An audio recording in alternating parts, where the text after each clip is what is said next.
Olá, pessoal, sejam muito bem-vindos a mais uma aula de biologia aqui no nosso projeto Estudaê, né? Aqui na plataforma Gonçalves Dias, uma parceria do Governo do Estado do Maranhão com a Secretaria de Estado da Educação. E eu sou a professora Ludmila Furtado e estou aqui para levar conhecimento, um pouquinho mais de conhecimento para vocês, né? Espero que vocês estejam gostando das nossas aulas, que esteja sendo de fácil entendimento, tá? Esse aprendizado, né? Esse processo de ensino-aprendizagem esteja fluindo aí de forma mais tranquila, tá? Hoje nós vamos falar um pouquinho sobre o que é célula, tá, pessoal? Nós já falamos um pouquinho de alguns processos de seres heterótrofos, seres autótrofos, né? Do surgimento dos seres vivos na célula e dos conceitos da biologia, as características desses seres vivos, né? E hoje nós vamos realmente entrar na célula. O que é uma célula, né? Quais são os tipos celulares, os principais componentes, né? Das células, né? No caso das células eucarióticas, são aquelas células mais complexas, tá? A gente já conversou também um pouquinho sobre isso, né?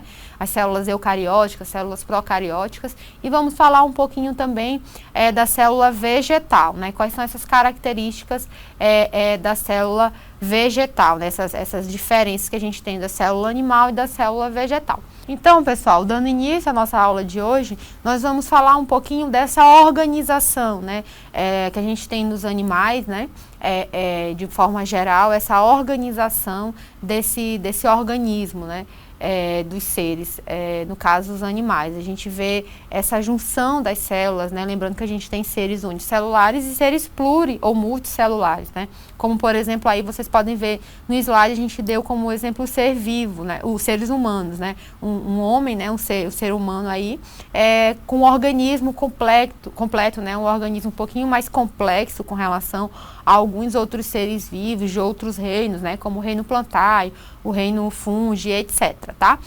Então, pessoal, o que é a célula? A célula, como a gente pode ver aí, ela é a unidade básica dos seres vivos, tá? Que está representado aí pelo ser humano, mas ela é a unidade básica de todo ser vivo. Seja ele um ser vivo mais simples, um ser vivo mais complexo, seja ele um ser vivo com célula eucariota ou célula procariota, tá? Então, a célula, ela é a unidade morfológica, tá? E fisiológica dos seres vivos. Ela é chamada de a menor unidade morfofisiológica de todos os seres vivos, né? Morfológica, que está relacionado com a forma, né, dessa célula, e fisiológica relacionada ali ao seu metabolismo, às suas reações, tá? Para que ela desempenhe a sua função. Então, como a gente pode ver aí na figura, a gente tem a célula como unidade básica, né, a primeira figura ali, e aí essa união dessas células, ela forma em seres um pouquinho mais complexos, né, geralmente nos animais, ela forma o que a gente chama de tecidos, né? E essas células, de acordo com a sua função, de acordo com as suas características, né, ela vai formar tecidos específicos, né, como tecido epitelial, tecido conjuntivo, tecido muscular, tecido nervoso, né? Então, geralmente os animais, dependendo da sua complexidade, ele pode ter todos esses tecidos, ou não, ele pode ter somente alguns desses tecidos. Mas o importante é que vocês memorizem que o tecido, ele é uma formação de células, tá? E aí, por sua vez, esses tecidos, a junção desses vários tecidos, eles formam os órgãos, né?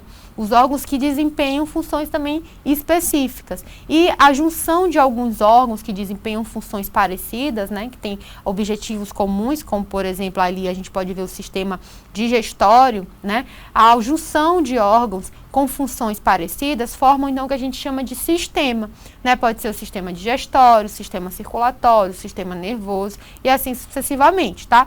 E a união desses sistemas, pessoal, finalmente então forma o organismo vivo, né? Como eu falei anteriormente, pode ser complexo como os animais, né? Ou pode ser nesse caso, o exemplo que a gente dá de organização de sistema, por isso que os animais, né, os seres humanos, por exemplo, dentro do reino animal, eles são considerados seres um pouco mais complexos, porque nós temos essa organização aí em sistemas, né? O organismo, ele é formado principalmente por sistemas. Isso falando de seres mais complexos, novamente, tá bom? Os seres mais simples, claro que eles não vão ter essa complexidade de organização, tá? Mas o importante é nós fixarmos que a célula, ela é a unidade morfofuncional de todos os seres vivos, tá? Então, vai ter ser vivo que é formado por uma única célula e é essa única célula que desempenha todas as funções desse ser vivo, tá? Desse organismo. E aí, pessoal, a gente então fala um pouquinho também sobre esse tipo, né, os dois tipos principais de células, né? Quando a gente fala de quantidade, né, de célula, a gente tem ser vivo, como eu falei anteriormente, que é formado por uma única célula, que a gente chama aí, como na figura, de seres unicelulares, né, exemplos, bactérias e protozoários, né. Esse em vermelho é uma bactéria e do lado dele a gente tem um exemplo de um protozoário, tá. Geralmente são seres que têm o tipo celular mais simples, que são as células procariontes, né, células que não têm aquele envoltório nuclear, a gente vai falar mais na frente já sobre isso, tá? Também como, por exemplo, as árqueas, né? É presente lá no domínio das árqueas. E nós temos também os seres multi ou pluricelulares, né? Como as plantas, os insetos, né? Como na figura, né? Os animais de maneira geral, os fungos, né? Geralmente são multicelulares, tá? E são geralmente também características de células eucariotas, células um pouquinho mais complexas, tá? Que possuem organelas, um maior tipo de organelas que possuem uma função mais específica, né? Através ali de invaginações com o decorrer da evolução celular. A gente vai ver também isso um pouquinho mais na frente. E aí, pessoal, nós entramos então nos principais componentes da célula. Toda célula, pessoal, ela possui 3 principais estruturas, que são comuns tanto nas células eucariotas, que são as mais complexas, quanto nas células procariotas, tá? Que são essas 3 estruturas aí que vocês podem ver no slide. É a membrana, tá? Plasmática, tá? Ou membrana citoplasmática, ela também pode ser chamada assim, tá? É uma membrana, pessoal, como vocês podem ver na figura, que delimita a célula. E ela está presente tanto ali na célula procariota, né, que a gente tem o exemplo de uma bactéria, né, nessa figura, e ali do outro lado uma célula eucariota, tá? A gente observa a existência dessa estrutura que a gente chama de membrana plasmática formada por fosfolipídios, tá? Por uma camada aí de lipídios, de fosfato e também às vezes de proteínas, tá? E a segunda estrutura, que é comum a esses 2 tipos celulares, é o citoplasma, que é esse gelzinho, pessoal, que está dentro das células, tanto da procarionte quanto da eucarionte. E a terceira e última estrutura, que é muito importante, tá, para a célula, não existe célula sem ter o material genético. Tá, pessoal? Porque é um material genético que favorece, pessoal, o processo de multiplicação celular. É a reprodução da célula. É o material genético que transmite para a célula filha, tá, as características dessa célula.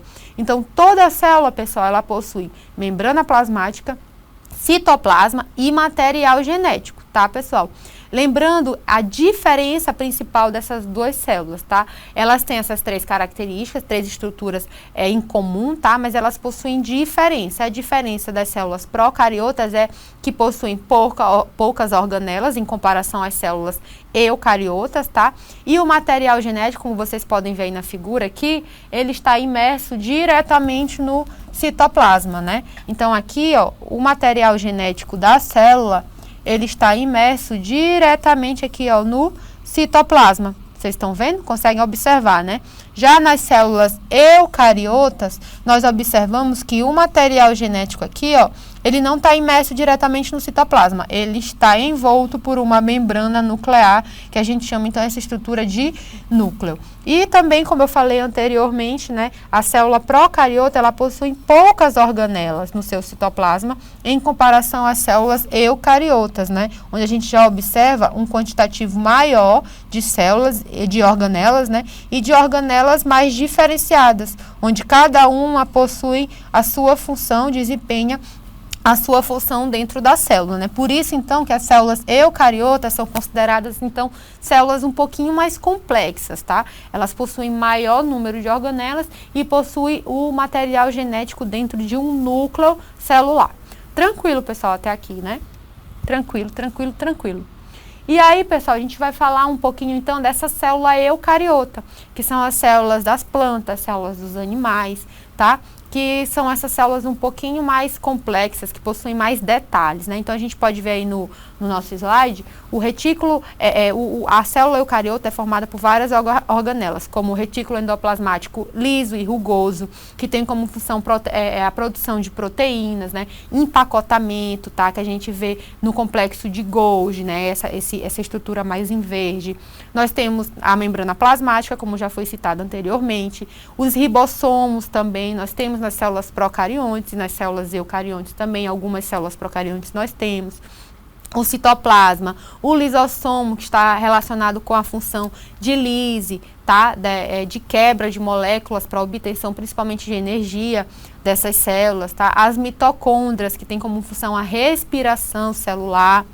O núcleo, né, o nucleolo, junto com o nucleolo, que ali tá protegendo aquele material genético e também está fazendo, tá realizando a produção de proteínas, para que seja feita a formação desses ribossomos, que estão relacionadas com a tradução do material genético. Isso também a gente vai ver mais lá na frente, tá? Só exemplificando para vocês um pouquinho a função dessas organelas. Nós temos os centríolos e os microtúbulos também, né, que estão relacionados com a estrutura dessa célula, é como se fosse o esqueleto dessa célula, né? Ela forma a célula estruturalmente e ela deixa a célula com o seu formato, né, original, então ele ajuda nessa formação e mais lá na frente também a gente vai ver que ajuda na multiplicação celular, tá? No processo de multiplicação celular, seja por divisão mitótica ou por divisão meiótica, tá? Já dando um spoiler para vocês que existem esses dois processos de reprodução. A reprodução mitótica e a reprodução meiótica, tá? E os centríolos e microtúbulos, eles estão relacionados com esse processo de reprodução celular, de multiplicação celular, tá, pessoal?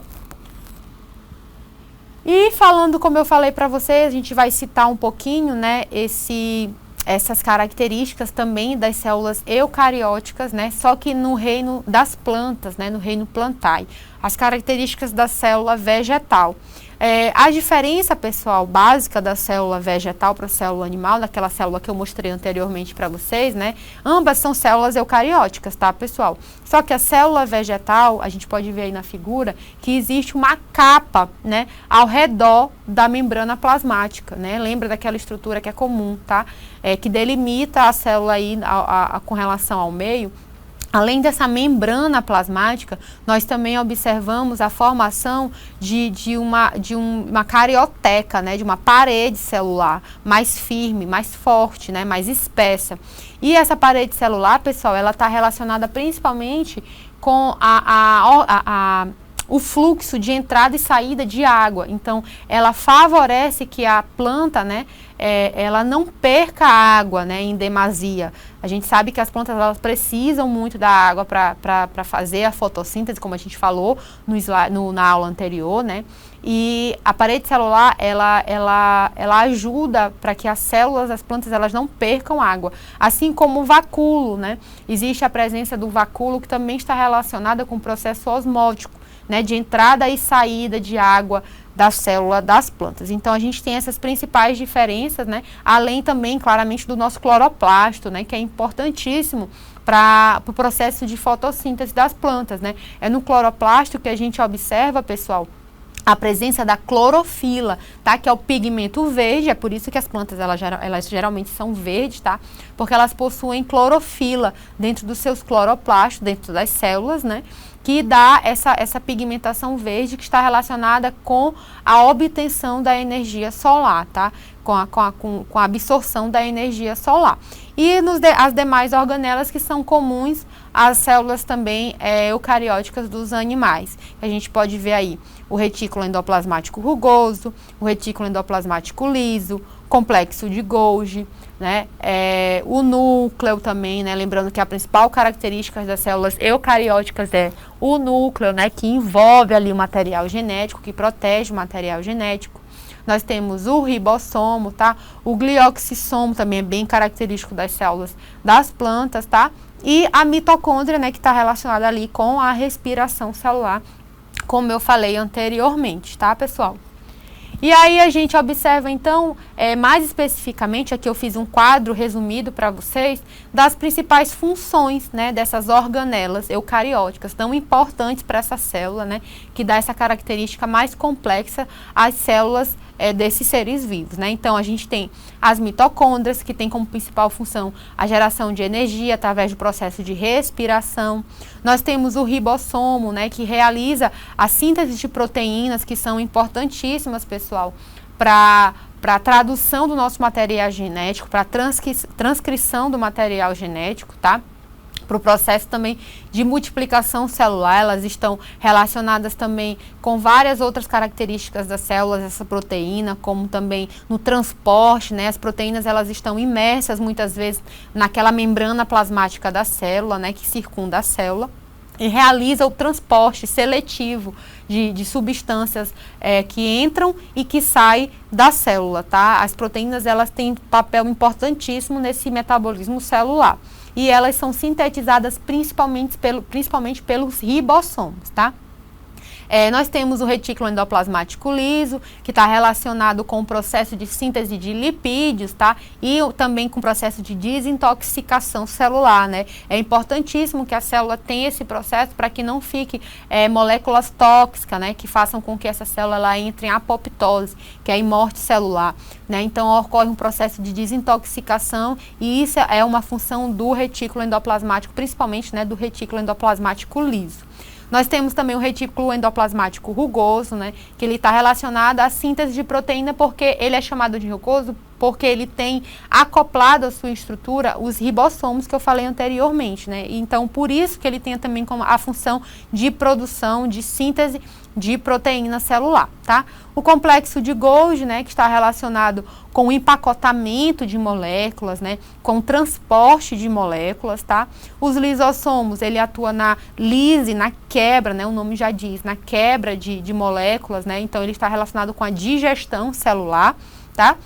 Os peroxissomos, ele atua na oxidação, né, na eliminação de moléculas tóxicas a essa célula também, novamente, para ela não entrar em processo de apoptose, de morte celular, tá? Os vacúolos, no caso de célula aí, essas duas últimas organelas, o vacúolo e o cloroplasto, como eu falei anteriormente, são vistos nas células das plantas, né, nas células dos vegetais.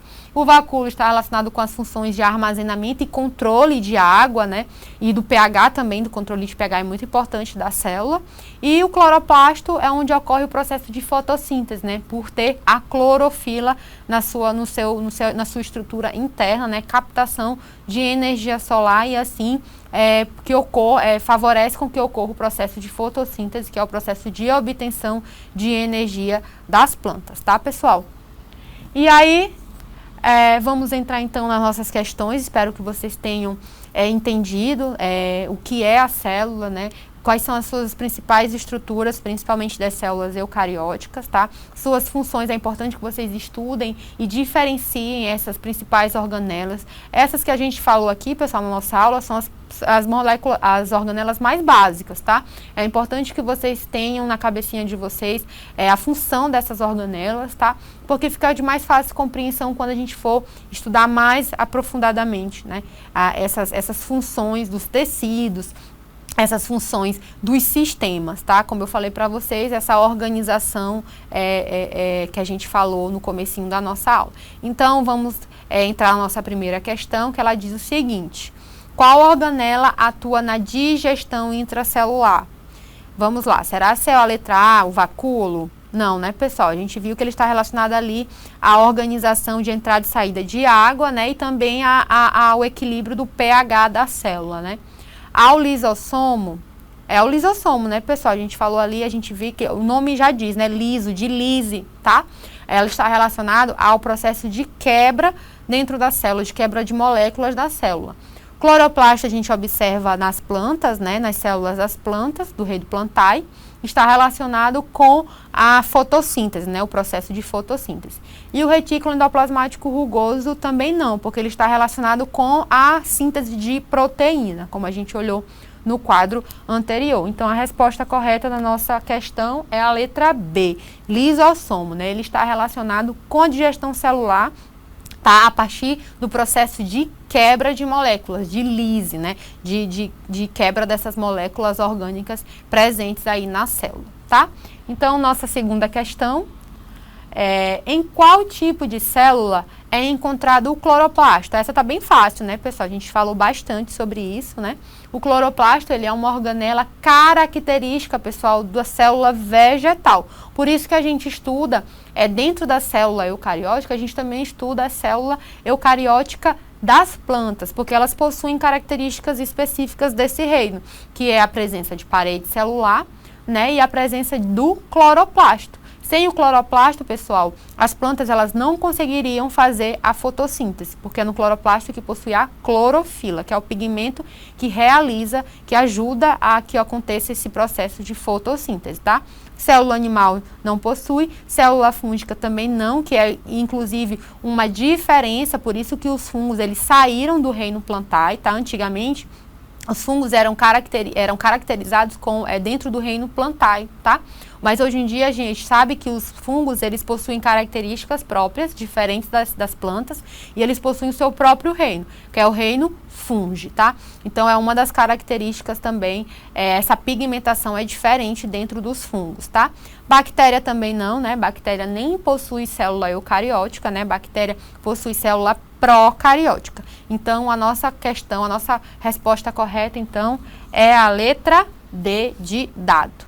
E é isso, pessoal. Espero que vocês tenham gostado da nossa explanação de hoje, tá? Aguardo vocês até a nossa próxima aula. Continue aqui conosco. Bons estudos. Tchau, tchau.